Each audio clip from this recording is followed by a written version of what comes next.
We have probably just under $1 million in debt, and we want to know how to get debt-free without filing bankruptcy. I declare bankruptcy!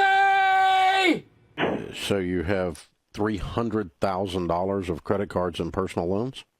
We have about 335,000 student loans and about 136,000 in credit cards, 44,000 personal loans, and 35,000 car loans.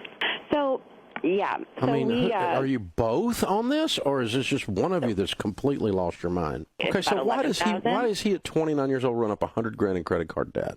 Well, he's 32, but Lee, did you watch that little clip? I was stunned, horrified, and shocked all at once. I couldn't believe the number that came out of that person's mouth. It's nuts. I don't know what you're doing in your life when you're sitting there hitting the charge card, taking out personal loans to kind of run up that debt.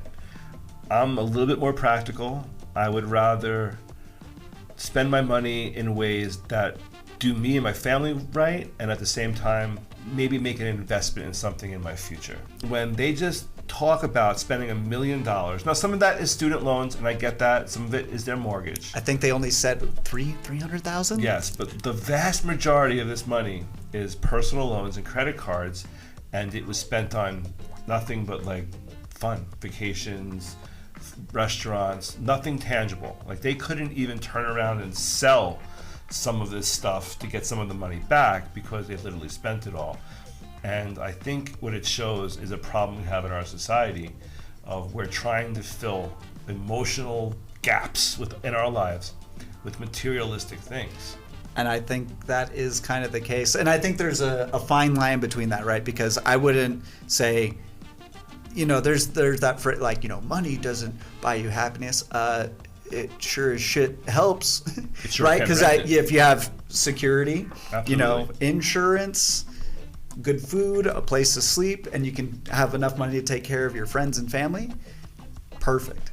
Those are the basics. Exactly, and they're just feels like they're throwing money into the void. And the basics are obtainable by anyone who's willing to work hard. And I'm not saying it's easy. Life is very tough. The choices a lot of us have to make with what our jobs are, our professions are tough. However, the basics are doable. It's getting tougher. It's getting more difficult to make those ends meet, no doubt. But as a society, we've been able to do it for a long time. It's when the basics don't seem enough and you have to ask yourself, why? Why do I need to go out every night? Why do I need to buy this, that, and the other thing to fill up my life instead of just being able to go in the living room, sitting down with a friend, a family member, wife, husband, whatever it is, and enjoying the moment? So that's something that needs to be done, is that you need to take control of your money, because if you don't, it's going to take control of you. You got to keep track of it. And that's the most important finance anything I've ever heard is budget. Keep track, because otherwise it's slipping through your fingers. And I think it's more than just living within your means. I think it's living under your means. And I think that's where, in the long term, long run, you really see the power of living in the moment. Over time, you will see the benefit of that in having some more cash in the bank, having some more savings. Maybe you made an investment. If you don't live under your means, you aren't going to have those opportunities to make those investments. And I'm not saying live cheap at all. You know me, I don't live cheap. But talk to people about what is it about spending this much money, going into this much debt, that makes you feel good. Here's the thing. You guys have been living at across the board, from your education choices to your car purchases to your whatever.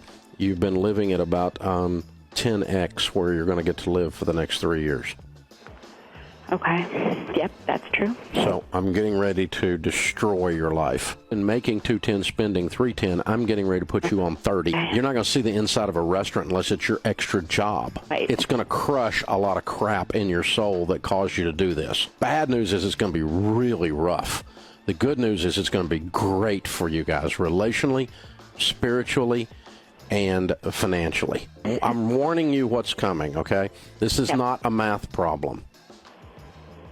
The math problem is the symptom. The problem is what's going on inside of you guys. But the lens by which the problem will be solved is through spiritual contentment. Okay, well, he's absolutely right. It's a spiritual problem. It's something wrong either in their relationship or in their lives that they're trying to fulfill that hole. And now they've probably gotten to the point of, OMG, we've run out of credit. No one else is going to give us another loan. What do we do? And this is where you're really going to see the relationship go through some serious stress. How are you going to deal with that kind of debt load? And they were making some pretty good money, right? I think it was $230,000 a year. So, and imagine making that much money and being in that much debt.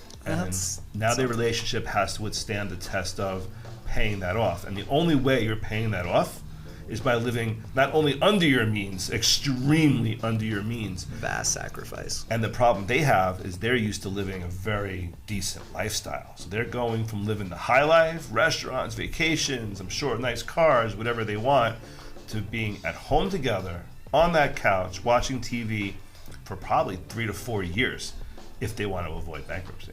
Stay vigilant with your money. Take care of yourself and those around you. And don't forget to take care of the 3 and be your very best self.